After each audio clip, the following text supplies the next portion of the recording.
Hey there, rulers, Demo73 here with a showdown with Paul on Reunion, aka Orb, versus Daltin and his Odin deck. Let's go ahead and jump right in.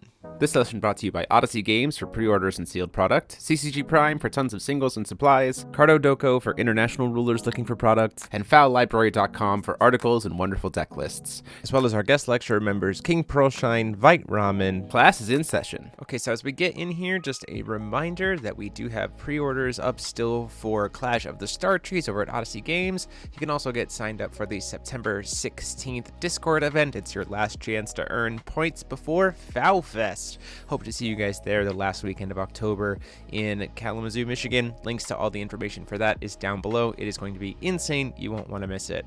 So, we are here. Daltin on Order Odin and Paul on Reunion, aka Orb. Thanks to Steven Jesswain for hooking us up with this deck profile. We are very much wondering exactly what this ruler is going to be able to do with the crew deck. We thought we should put at least one feature match with it on the channel before we get the new set stuff out, so let us know how you guys have been playing Reunion, and we'll jump in. Gotta love revealing randomly and hoping you get some cool stuff. So the idea being that you try to put the most generic cards possible that kind of help you just generate overall value into the Reunion deck so that you hit them, and like every time, everything that you hit will always be good value that way. From Daltin, we see a turn 1 Moonshade and a pass, not unexpected from the Order deck. So we'll have to see what Paul brings to the table here. Also hitting a Moonshade. What else comes down out of this deck? Gotta generate some value against Order Odin, or you can get pretty overwhelmed pretty quick, especially with all those artillerists. Paul's helpful handy dandy life counter, even though I've got it tracked on my end too.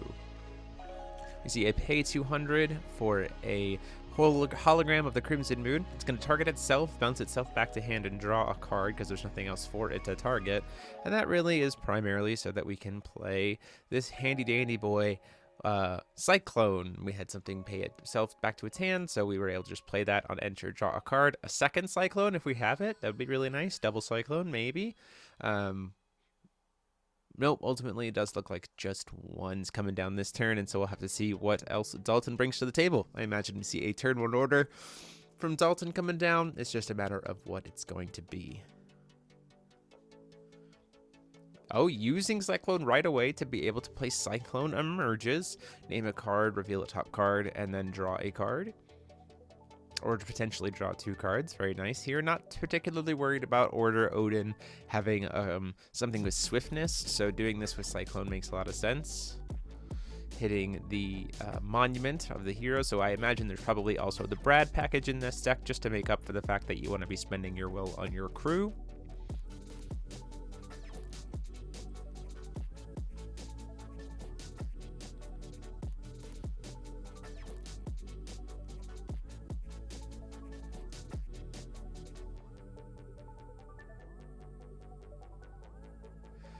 We do see that Order Odin come down with a Mistletoe, which is going to be a problem potentially for Paul. We do see a Energize out for the Lorite to stop the mill from the Order. This makes a lot of sense. You don't want Daltin to also be suddenly having a 3-drop on field. It makes something like Odin enters the Game of Gods significantly stronger. We do see, though, that he does use Mistletoe's effect and pitch Sword. So just like that, has 7 +1/+1 counters on the Mistletoe. It's very large.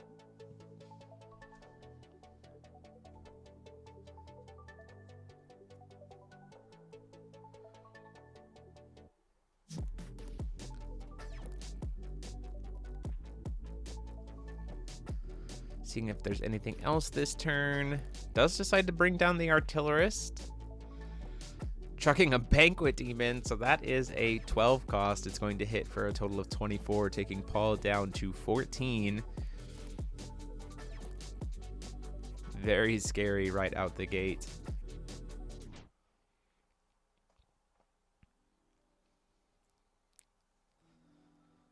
And then ultimately it's a question of, do we have a way to answer this Mistletoe quickly? without hurting ourselves more. Persephone would be a nice play to be able to go here, but we'd have to hope that there's no second artillerist on field. You do see that Persephone come down, go down to 12 to try to target it. Oh, but Daltin does have the Winds of Asgard, which is free if you are playing Odin.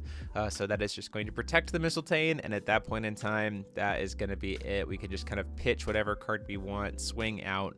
Both of these guys have Pierce. It's going to be a big, very painful element. And also you see that there's a Keep the Faith in hand, it looks like, for Daltin, that he'll just be able to give Mistletoe flying and swing through for lethal. So Paul's like, nah, I don't have anything. This is just going to be it. We're going to scoop it up and go into game 2.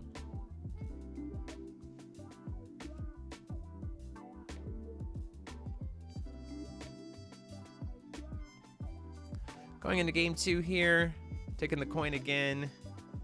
Hoping to get a little bit stronger start, maybe getting access to that crew deck sooner rather than later. Little unfortunate that we're dealing with the artillerist deck. I wonder if there's a question of, if we don't see Ordered Mistletoe, if we're saving those Lorites for artillerist himself, just to make sure we don't get immediately shot in the face for all that damage.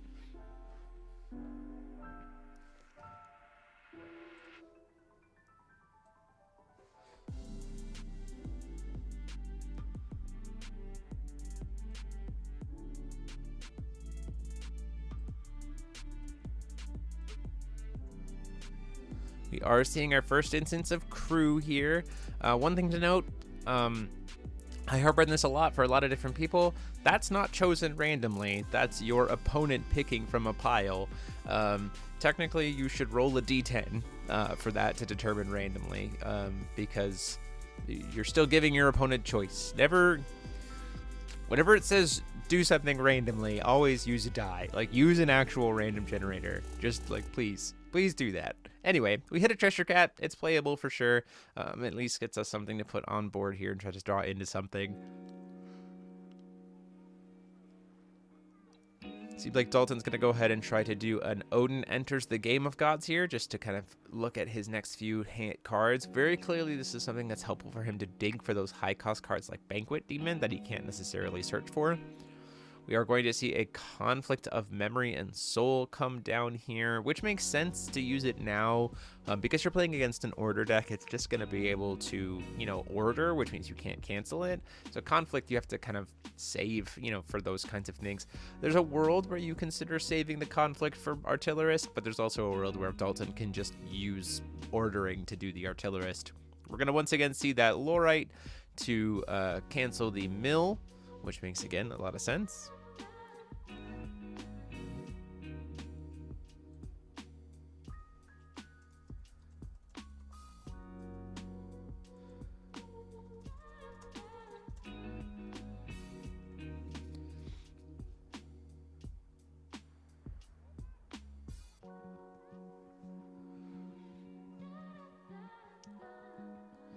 At that point in time, we just see a pass. Dalton has that Asmodeus Crystal. It's just a one-color stone, but the deck is base white anyway, so it doesn't particularly matter. That's why Odin likes to play that stone.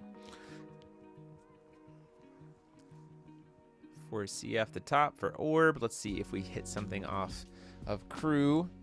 It would be tapping us out to do it.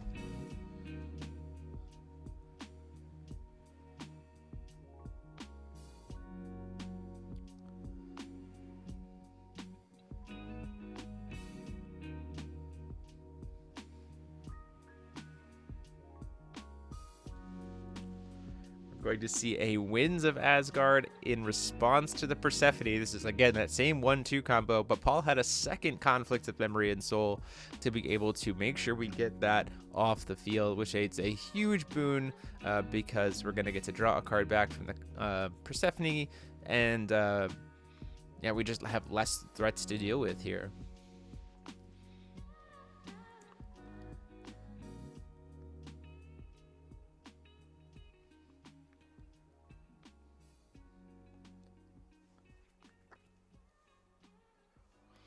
Going into Daltin.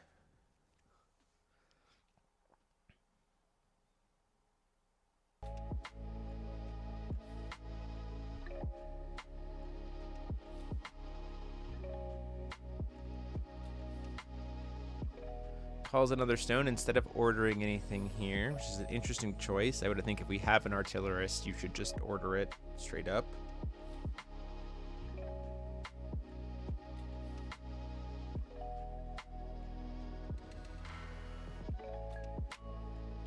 Let's just go ahead and decide to pass the turn.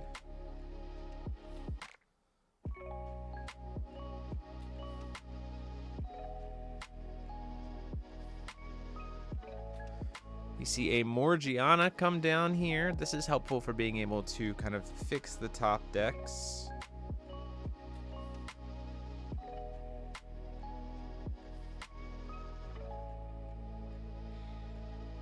And then we see Cyclone emerges. So this will be helpful of, like, even if we don't get the right thing named off the top, we're still going to get to look at 3 cards to be able to pick which one we want. This is a really good kind of fix.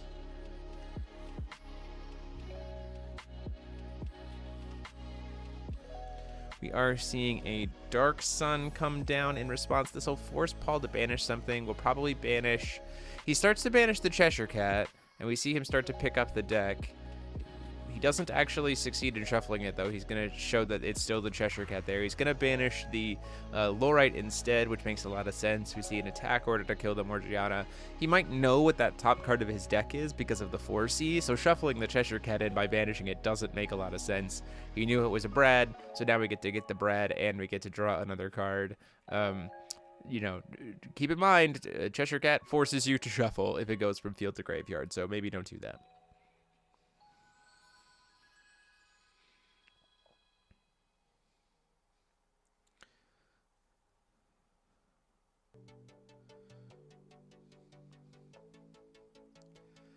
Swings in for 6 with the Persephone.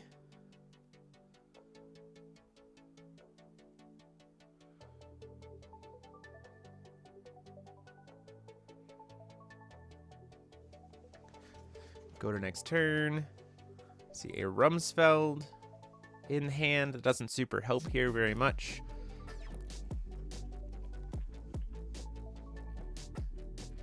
Seeing an order on the Rumsfeld, though. At least it's something to order. It will get us another mill, so we'll be able to probably get the Odin 3-drop arena expansion. We are going to see a Witch of the Fallen Kingdom come down, though, in response, saying, hey, I can't cancel it, but I can stop you from searching. Daltin's hand's seeming pretty dead here. Looks like he's got an Artillerist and a Raging Messiah, which is a good combination of something. He just needs something that's expensive at this point. If he had something that costs 10 at this point, yeah. It would have to cost, well, with Paul burning his own life total, it gets a little bit easier here. If you had something that costs 10 or more with Raging Messiah, and you pitch it to the sorry, no, at this point you have 17 drop or more, but it's a very lot of damage with Raging Messiah. We're gonna go ahead and use the hologram to get to bounce something back to his hand. He bounces the Cheshire Cat. Arguably can't do that because, again, Cheshire Cat has essentially Shroud. It can't be targeted by either player, but still we would get to bounce something. Ultimately, we could just bounce the hologram back to our hand, which honestly would work better in Paul's favor because it'd be another body now that we have this Magic Stone Research Institute. So all of these are getting +8/+8 now, which is huge. And suddenly would make Cheshire Cat a 8/10 with that unlimited protection, which would be a really good body to be able to start applying pressure to Daltin and kind of make things a little scary.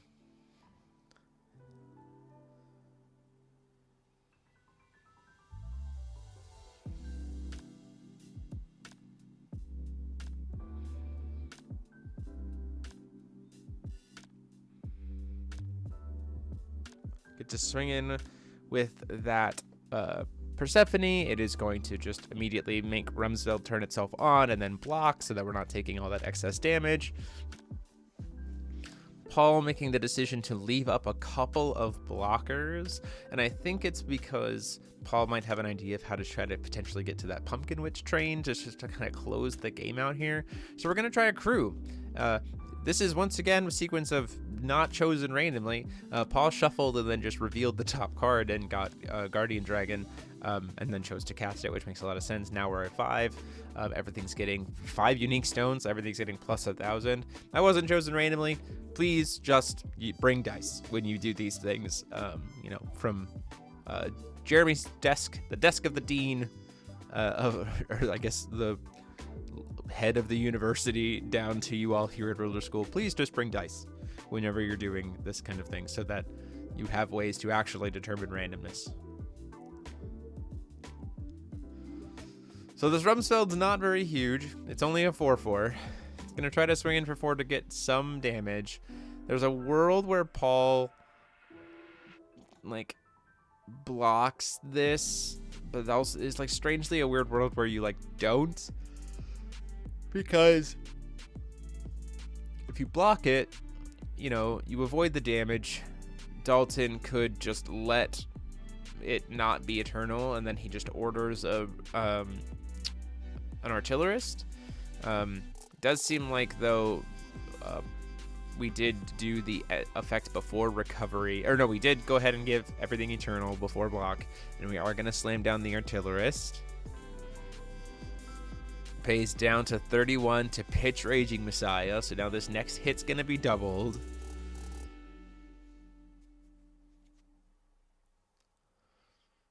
And then the thing we're discarding is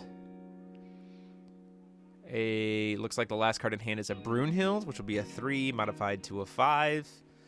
There's already a Brunhild removed, so modified to a 7, becomes 14 damage, becomes doubled again to 28 damage, takes Paul down to 3. So Paul's feeling very good about the fact that he decided to block that artillerist, or the Rumsfeld, because if he didn't, he would be dead.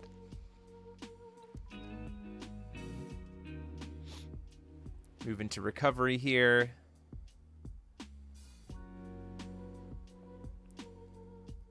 Can't pay for that stone, obviously, because we do not have life to be able to pay into it with the Kaguya Stone of Sorrow.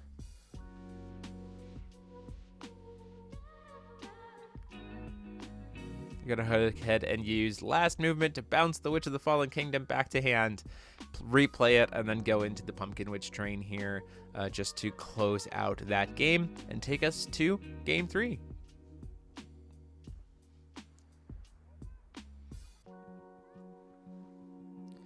So in Game 3 here, Daltin choosing to take the coin, which certainly gives that deck a lot of an edge. Being able to order out a Mistletoe on 1 Call Stone will be pretty huge. Choosing to pitch a Brunhild out of the bottom, which is an interesting choice. You can always just mill the Brunhilds later, I suppose, but having one in hand to be able to pitch off of the Mistletoe effect seems like a strong first choice. Just in case, we see another, Witch of the Fallen Kingdom like we saw before, or something else like that, so that we still get some kind of buff to the Mistletoe. We are going to go ahead and see a Stone Monument of the Sage to go ahead and get a Brad. Daltin going ahead, and like I said, we see that ordered Mistletoe on 1, and we are fully tapped out to be able to stop the search. So I imagine we're going to see Arena Expansion Asgard come down here and then be able to call Stone. So now we have that drain benefit, and Mistletoe's going to get very big very quickly.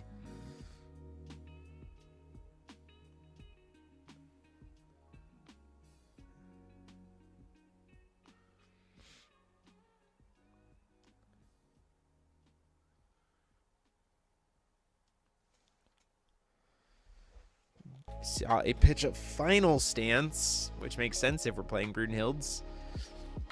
That's gross. So now that Mistletoe is currently sitting at 4, 5, being a 10-10 on 1. That doesn't take damage. Seeing a 4C. See if we hit something off the crew deck potentially. We are doing the crew deck. Once again, just doing a shuffle here. Top card is Dolly. Does choose to cast it for 1. This is nice because it at least refunds the will that you paid for the Dolly on it. One thing to note is that Dolly does not work with Reunion, in the sense that Dolly cannot let you then pick something out of the crew deck of choice, because it's not chosen at random, it's revealed at random, which is kind of weird, but it doesn't work with Dolly at that way. So Wind of Asgard tries to come down to stop the arena expansion from being pitched back to hand. Conflict comes down from the arena. We're going to try to use Dark Alice Rabbit Princess here to then sack off the arena before it gets bounced back to hand, at least try to get some extra value off of it. Something like a Lorite could honestly be pretty good here to disrupt this play. Cast of Dark Alice is fine, and down comes the Lorite, so we do get to successfully bounce and get the draw engine out of Dalton's hand, which is nice. Now he's stuck on that arena expansion and have to cast 3.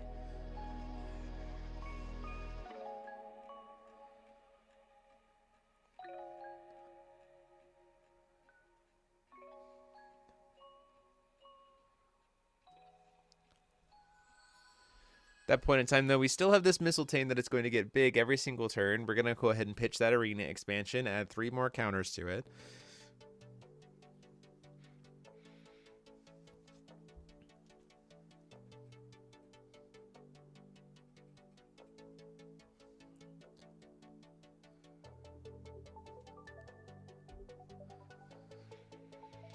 Chump block the Lorite, take a bunch of damage because of the Pierce. Go down to 29. So you do have an Odin enters the Game of Gods, which is pretty good for Dalton. We also have a Broodhild.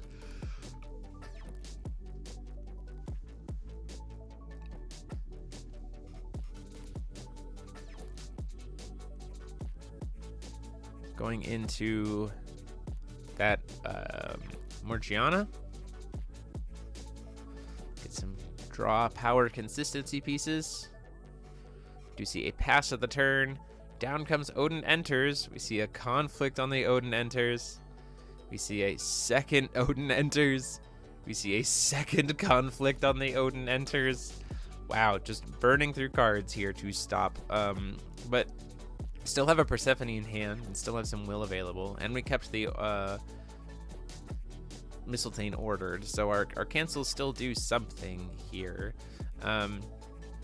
This is where Paul is doing something not correct. So he's going through and choosing using Dolly. This is incorrect. You do not get to choose because of Dolly, as mentioned before. So just remember, kids, when you do this, that's not how this card works. You still have to, still hit it at random. It'd be great if it did, but unfortunately it doesn't. It does hit space time Ma'at Ma'at. This is here because you get some value off of getting to, when it comes into play, from being cast not from a hand, you get to draw 2 cards, which is awesome. And then we have the Morgiana, so each of these individual cards that we're getting off of this is actually look at top 3, put 2 down on bottom, look at top 3, put 2 back on bottom. So some pretty nice hand sculpting here for Paul.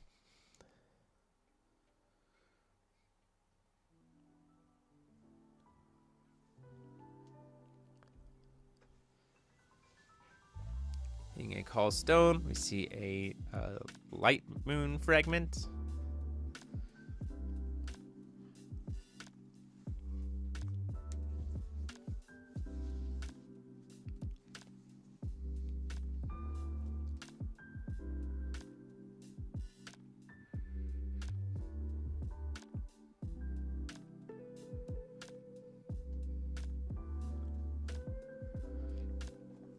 Seeing if we might just start to see some artillerists getting chucked at Paul's face. I think there's a world where you, because you have some draw power here, you pitch the Broodhild to Mistletoe to then draw a card and cycle and get the pump up, have this big body, and then just start throwing white cards underneath Artillerist to finish off the game. This would be pumped up to... The other idea is that because he's tapped out, honestly, we can just go into Final Stance with this Broodhild and just take an extra turn after this. We can use the Mistletoe to swing in right now, do a huge chunk of damage, This is currently at least 13, 14 damage. So even chump blocked, it still takes Paul down to 22. And then we get to go into next turn, and we see Raging Messiah. So Brunhild's going to be able to swing in the air for 10, take Paul down to 12. Mistletoe will be able to swing for another 14, which takes him down to 5. Even with a 4/4 blocker, it takes you down to 5. And then you just, use Artillerist from there. You could even use Artillerist pitching the other Artillerist. Like, it's just gonna get the damage there. We don't even go for combat, though. We just pitch straight into Artillerist. We're gonna pitch a Black Witch. We're gonna do 200 damage. Top decks the Banquet Demon like a champ, and has the Raging Messiah to just absolutely close out the game. So there you go. Fortunately, Orb didn't quite get there, but we'll have a deck profile for it later this week. Until next time, though, DMO73 saying class dismissed.